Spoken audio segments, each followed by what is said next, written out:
Mist clung to the mountainside like whispered secrets, and Maya Rodriguez adjusted her scope for what she thought would be the 100th time that week. The familiar weight of her grandfather's vintage Winchester Model 70 felt comforting against her shoulder as she peered through the crosshairs at the makeshift target she'd set up 200 yards downrange. A simple paper bullseye tacked to an old oak tree, nothing more than black circles on white paper, yet it represented everything she'd been working toward for the past 18 months. Maya had inherited more than just the rifle from her grandfather. She'd inherited his legacy as one of the most respected competitive shooters in the Pacific Northwest.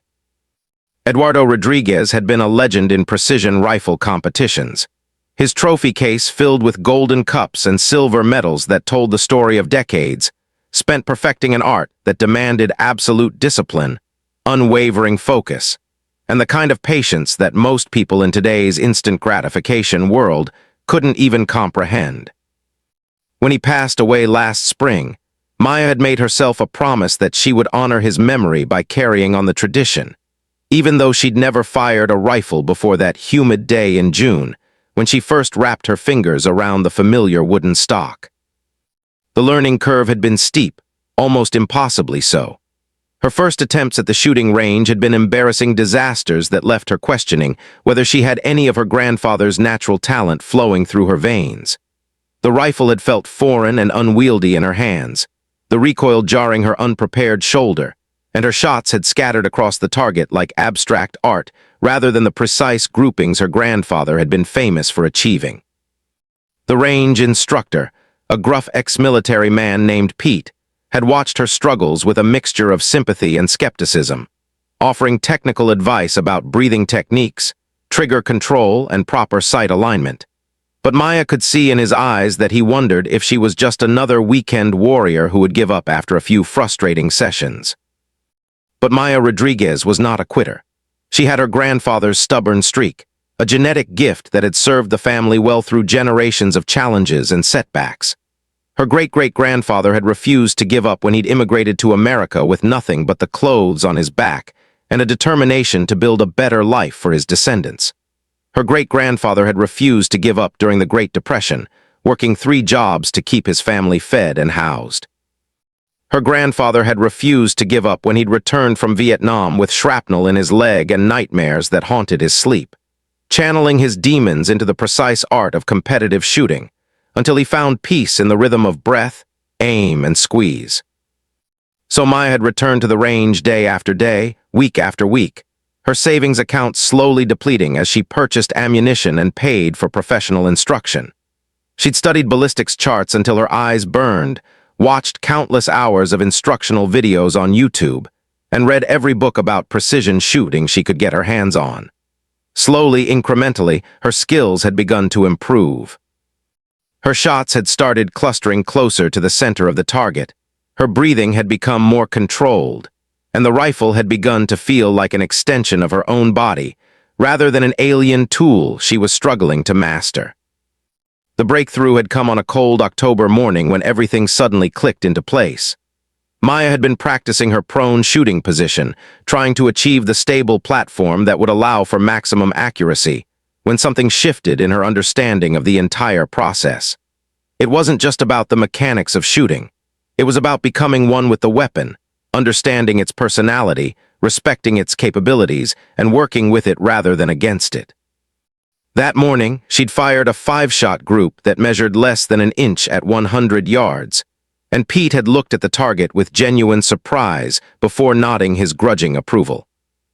Now, 6 months later, Maya was preparing for her first major competition, the Northwest Precision Rifle Championship, and she'd come to this remote mountainside location to do her final preparation away from the distractions and pressures of the public shooting range. This particular spot had been her grandfather's secret training ground, a place he'd discovered during his own competitive career, and had shared with her during their walks together when she was a child. She remembered him pointing out the natural features that made it perfect for long-range shooting. The consistent wind patterns that flowed through the valley, the clear sight lines that extended for over a mile in several directions, and the natural backstop provided by the granite cliff face that rose behind her chosen target area. The rifle's scope was a precision instrument that her grandfather had saved for months to purchase, a German-made marvel of optical engineering that could resolve details at distances that seemed almost magical to the uninitiated. Maya had spent hours learning to use its complex ballistic computer, inputting data about ammunition weight, muzzle velocity, atmospheric conditions, and a dozen other variables that could affect the trajectory of a bullet over long distances. Today's conditions were challenging but not impossible. A light crosswind from the southwest, humidity at 60%, temperature holding steady at 42 degrees Fahrenheit, and barometric pressure slightly below normal due to the storm system that was moving in from the coast. She'd been at her improvised shooting position since before dawn, methodically working through her pre-competition routine. First, she'd carefully cleaned and inspected every component of the rifle, checking for any signs of wear or damage that could affect accuracy. Then she'd hand-loaded her ammunition, measuring powder charges to within a tenth of a grain and seeding bullets to precise specifications that had been developed through months of testing and refinement. Each cartridge was a small work of art, crafted with the kind of attention to detail that would have made her grandfather proud. The shooting position itself had been carefully constructed using techniques her grandfather had taught her during their conversations about the art of precision shooting. She'd used her backpack as a stable rest for the rifle's forend, adjusted her body position to achieve perfect bone-to-bone support, and aligned her sight picture with the methodical precision of a surgeon preparing for a critical operation. Her breathing had settled into the slow, controlled rhythm that she'd practiced thousands of times, each inhalation and exhalation timed to the natural movements of her body and the subtle oscillations of the rifle's crosshairs. Maya's finger found the familiar curve of the trigger, a precision component that had been tuned to break cleanly at exactly 2 pounds of pressure. She'd spent hours practicing her trigger control, learning to apply steady rearward pressure with the pad of her index finger while keeping the rest of her hand completely relaxed. It was a skill that required the kind of muscle memory that could only be developed through countless repetitions, each squeeze building on the last until the movement became as natural as breathing. The crosshairs settled on the center of the target, and Maya began her final breathing sequence. 3 deep breaths to oxygenate her blood and calm her nervous system, then a half-breath held while she confirmed her sight picture and began the slow, steady squeeze that would send the bullet on its precisely calculated trajectory. This was the moment that her grandfather had described as the intersection of science and art, where months of preparation and practice would be distilled into a single, perfect instant of execution. But as Maya's finger took up the final pressure on the trigger, something unexpected caught her peripheral vision. A flash of color that didn't belong in the natural palette of the mountainside forest, movement that was too purposeful to be wildlife, shapes that suggested human presence in a place where no one should be. She relaxed her trigger finger and lifted her eye from the scope, scanning the area with the naked eye awareness that her grandfather had taught her was just as important as optical precision. What she saw through the morning mist made her blood run cold and changed everything she thought she knew about this quiet day of solitary practice. Through the scope's powerful magnification, Maya could see 3 figures in military-style fatigues moving with practiced stealth through the dense underbrush approximately 800 yards to her northeast. They weren't hunters. Their movements were too coordinated, too tactical, and they carried equipment that made her stomach clench with recognition. One man had what appeared to be a military-grade radio with an extended antenna. Another carried a large duffel bag that seemed heavy enough to require both hands. And the third was scanning the area with professional-grade binoculars, his head moving in systematic sweeps that suggested surveillance training. Maya's mind raced as she tried to process what she was witnessing. This mountainside was part of a national forest that saw very few visitors, especially during weekdays in late winter. The nearest hiking trail was over 2 miles away, and the terrain between here and there was rough enough to deter casual outdoor enthusiasts. These men had clearly made a deliberate effort to reach this specific location, and their behavior suggested they were trying to avoid detection. The way they communicated through hand signals, the manner in which they moved from cover to cover, and their obvious familiarity with tactical procedures all pointed to military or paramilitary training. But what made Maya's blood truly freeze was the direction they were heading. Following their current trajectory through the scope, she realized with growing horror that their path would take them directly toward Pine Valley Elementary School, which sat in a clearing roughly 2 miles down the mountain. It was 8:47 a.m. on a Tuesday morning, which meant that over 300 children between the ages of 5 and 12 were currently sitting in their classrooms, completely unaware that armed men were approaching their location through the wilderness. The coincidence seemed impossible until Maya remembered something that made her hands shake as she gripped the rifle. Today was the day of the school's annual Community Heroes Assembly, an event that drew parents, local officials, and media representatives to celebrate the achievements of local first responders, military veterans, and community leaders. Her own cousin Sophia was among the third graders who would be presenting projects about their personal heroes to an audience that included the mayor, the police chief, the fire department captain, and at least 2 members of the county commission. The local newspaper had even run a story about the event yesterday, complete with photographs of the school and a detailed schedule of the day's activities. Maya's training as a systems analyst for the county government had taught her to recognize patterns and connections that others might miss, and the pieces of this puzzle were falling together in a way that made her feel physically sick. A high-profile event at an isolated elementary school, armed men approaching through wilderness that would allow them to avoid the main road and the security cameras that had been installed after recent school threats in neighboring districts, and timing that would maximize both casualties and media attention. This wasn't a coincidence. This was a carefully planned attack. She fumbled for her cell phone with trembling fingers, but the display showed no signal bars.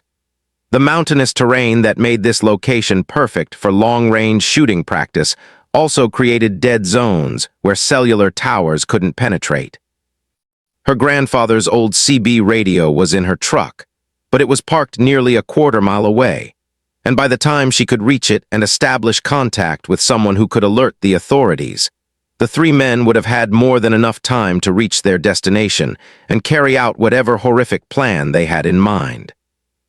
Maya's military knowledge was limited to what she'd absorbed through her grandfather's stories and her own research into precision shooting, but she understood enough about tactics to realize that the men's approach route had been chosen specifically to avoid the road where police vehicles would be visible, and to exploit the blind spot created by the dense forest that surrounded the school's northern perimeter.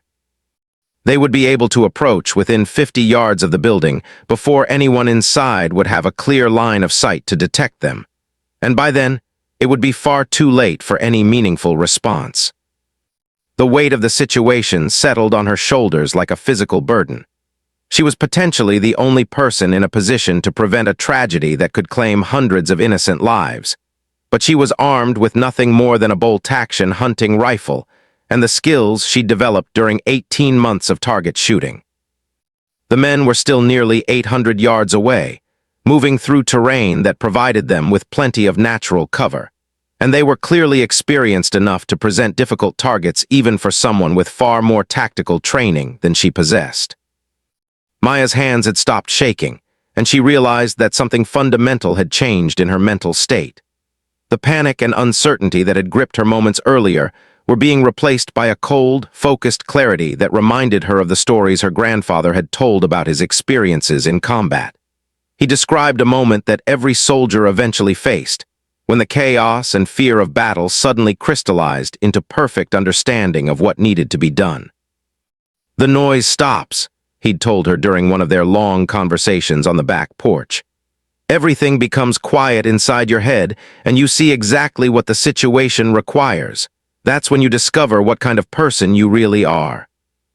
Through the scope, Maya could see that the lead man had stopped and was consulting what appeared to be a GPS device or smartphone.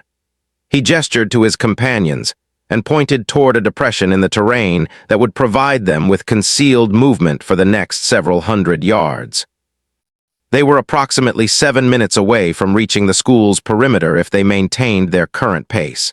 And Maya knew that once they entered the building, the situation would become exponentially more complex and deadly for everyone involved. She had perhaps 3 minutes to make a decision that would define the rest of her life. The ethical weight of what she was considering felt crushing. She had never pointed a weapon at another human being, never contemplated taking a life, never imagined herself in a situation where such choices would be necessary. But the alternative was unthinkable, allowing these men to reach a school full of children when she had the power to prevent it. Maya adjusted the scope's magnification and began calculating the ballistic factors that would affect a shot at this range.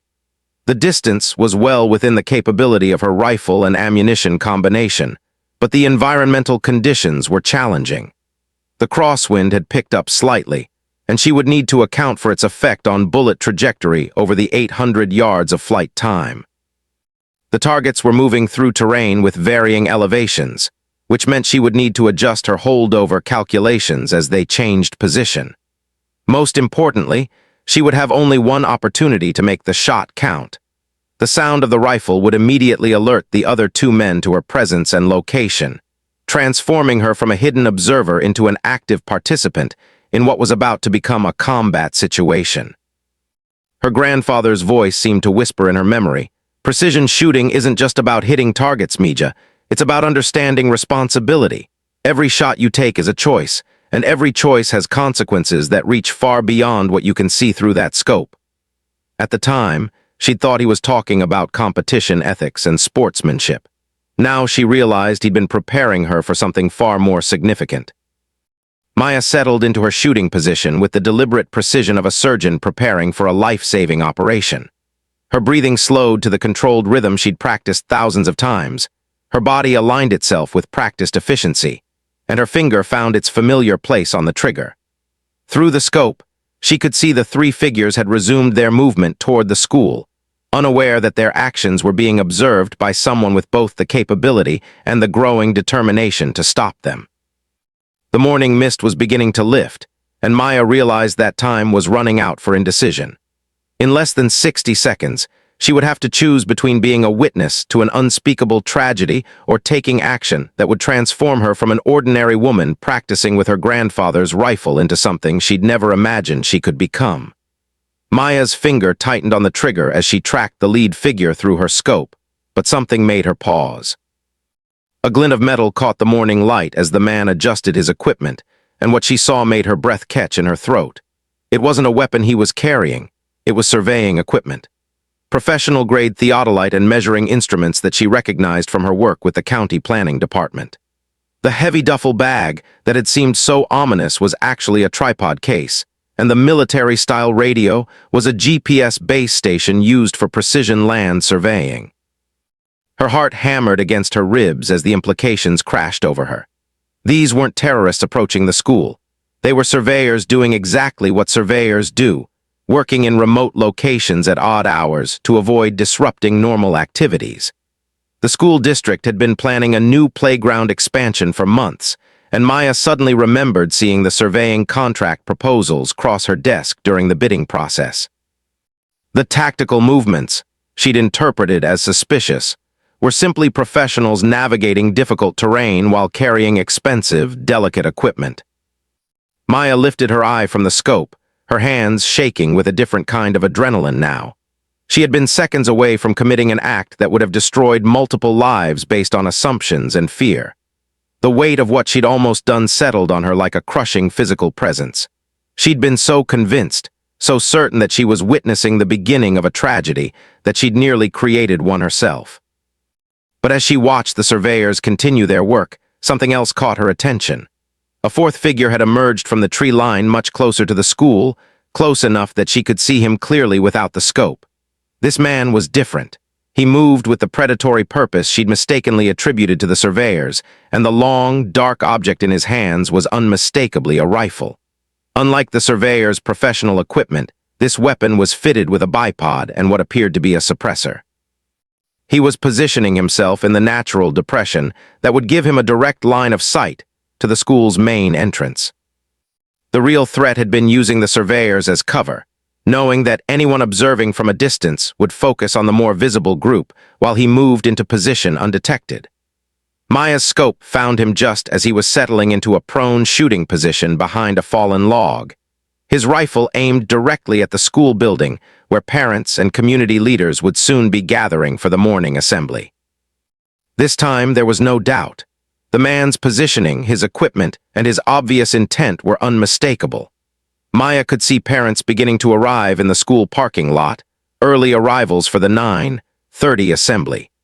Children's faces were visible in the classroom windows, and she could make out the colorful banners that had been hung to welcome the community heroes who would be honored during the presentation. The shooter was approximately 400 yards from her position, a much more manageable distance than her initial target. Maya's training took over as she calculated wind speed, elevation difference, and bullet drop. 400 yards with a .308 Winchester was well within her comfort zone. She'd made similar shots hundreds of times during practice sessions. But this wasn't practice, and the consequences of missing were unthinkable. Maya settled into her final shooting position, her body automatically assuming the stable platform she'd practiced thousands of times. Her breathing slowed to the controlled pattern that had become second nature, and the familiar weight of her grandfather's rifle felt solid and reassuring against her shoulder. Through the scope, she could see the shooter making final adjustments to his position, his finger moving toward the trigger guard of his weapon. The crosshairs settled on center mass, and Maya began her final breathing sequence. As she took up the slack in the trigger, a fragment of memory surfaced, her grandfather's voice during one of their conversations about the responsibility that came with precision shooting skills. "The hardest shot you'll ever make, Mija, isn't the longest one or the most difficult one. It's the shot you know you have to take, even when everything inside you wishes you didn't." Maya's finger completed its rearward pressure, and the Winchester roared to life.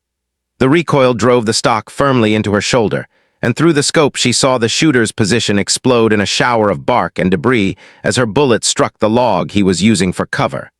The man rolled sideways, his rifle spinning away from him as he scrambled for different cover, clearly wounded but still mobile. The shot had been perfect in terms of accuracy, but deliberately placed to disable rather than kill. Maya had made a split-second decision to aim for the shooter's weapon, and the log that provided his stable shooting platform rather than center mass. It was a choice that spoke to her fundamental unwillingness to take a life, even under these circumstances, and also to her confidence in her shooting abilities. Very few marksmen would have attempted such a precise shot under combat conditions, but Maya's months of obsessive practice had given her the skills to disable the threat without becoming an executioner. The wounded shooter was now crawling toward a cluster of boulders that would provide better concealment, but Maya could see that he was no longer an immediate threat to the school. His rifle had been damaged by the impact of her bullet, and his right arm appeared to be injured, making it impossible for him to achieve the precision necessary for long-range shots.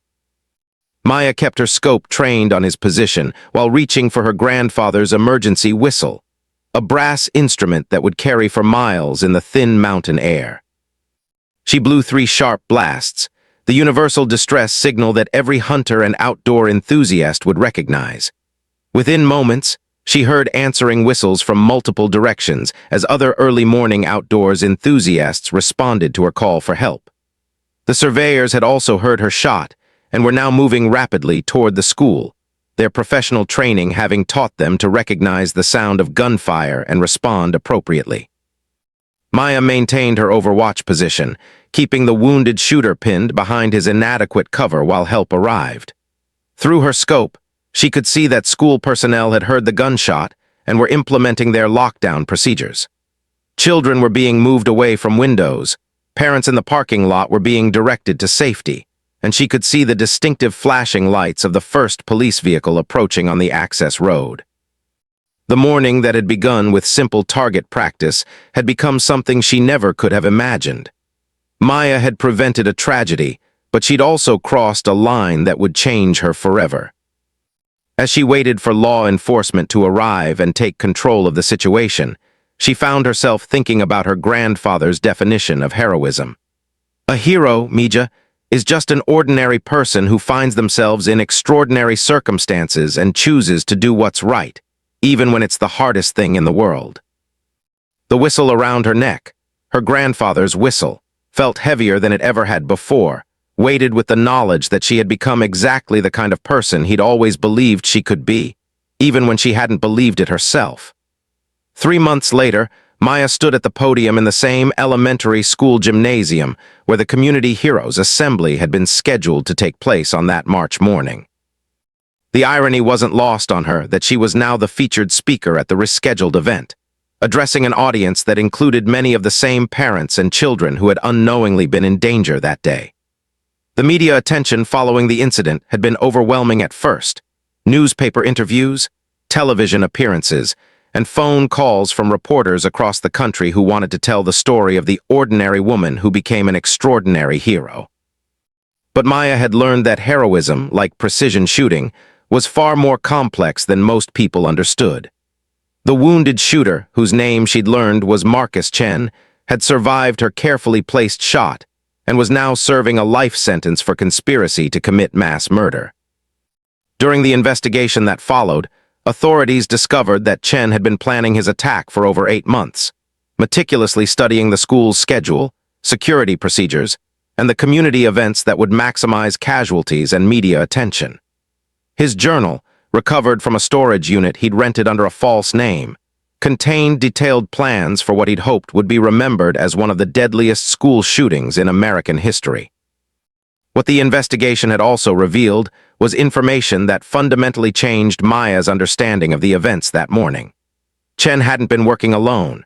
He'd had an accomplice, a woman named Sarah Kellerman who had been positioned inside the school as a substitute teacher, scheduled to work that morning specifically to disable the building's security systems and unlock doors that would have allowed Chen to move freely through the building once his external shooting began. Kellerman had been arrested as she attempted to leave the school when the lockdown was initiated. A USB drive in her possession containing malware designed to crash the school's emergency notification systems. The revelation that the threat had been even more sophisticated and deadly than Maya had realized brought with it a crushing weight of responsibility she hadn't anticipated. Every expert who reviewed the case concluded that her intervention had not only prevented Chen from carrying out his immediate attack, but had also disrupted a conspiracy that would have resulted in casualties numbering in the hundreds. The FBI's Behavioral Analysis Unit estimated that Chen's plan, if successful, would have been the deadliest school attack in U.S. history. Maya had struggled with the psychological aftermath of the shooting more than she'd expected. While she'd been praised as a hero by law enforcement, media, and the grateful parents of Pine Valley Elementary, she found herself haunted by questions about what might have happened if she'd hesitated even a few seconds longer, or if her shot had been less precise, or if she'd given in to her initial impulse to simply drive away from a situation that wasn't her responsibility. The weight of so many lives having depended on her split-second decisions was a burden she hadn't been prepared to carry. Therapy had helped, particularly sessions with Dr. Patricia Williams, a psychologist who specialized in working with first responders and civilians who had been involved in life-threatening situations. Dr. Williams had helped Maya understand that her reaction, a mixture of pride in having done the right thing and trauma from having been forced to make such an impossible choice, was entirely normal and healthy. Heroes aren't people who don't feel fear or doubt, Dr. Williams had explained during one of their sessions. Heroes are people who feel all of those things and act anyway because something bigger than their own comfort is at stake. The changes in Maya's life had extended far beyond the psychological impact of that March morning. The media attention had led to opportunities she never could have imagined.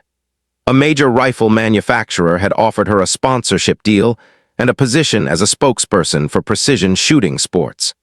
The National Rifle Association had invited her to join their board of directors and speak at their annual convention. A literary agent had contacted her about writing a book about her experience, and a Hollywood producer had expressed interest in adapting her story for a feature film. But perhaps the most meaningful change had come from an unexpected source. The surveying crew that had been working near the school that morning had reached out to Maya after learning about her role in stopping the attack. The crew chief, a man named David Hawkins, had told her that his team had been completely unaware of Chen's presence and that they probably would have been among his first victims if Maya hadn't intervened. David's 8-year-old daughter attended Pine Valley Elementary, and she had been in the classroom closest to where Chen had positioned himself for his attack. "You saved my little girl's life," David had told Maya during their emotional meeting at a coffee shop in town. "You saved all of our children, and you did it without even knowing who we were or whether we deserved it. That's not just heroism, that's grace." His words had affected Maya more deeply than all the media coverage and official recognition combined, because they reminded her that her actions hadn't been about seeking glory or recognition. They'd been about protecting innocent people she'd never met and would probably never know. The shooting competition that had originally motivated her intensive training had taken place 2 weeks after the school incident, and Maya had decided to participate despite everything that had happened. Her performance had been remarkable. She'd won first place in the precision rifle category and set a new course record that still stood. But the victory had felt almost anticlimactic after the real-world application of her skills had proven so much more important than any trophy or recognition. Standing now at the podium, looking out at an audience that included David Hawkins and his daughter Emma, Maya felt the familiar weight of her grandfather's rifle, which she'd brought with her as a visual aid for her presentation.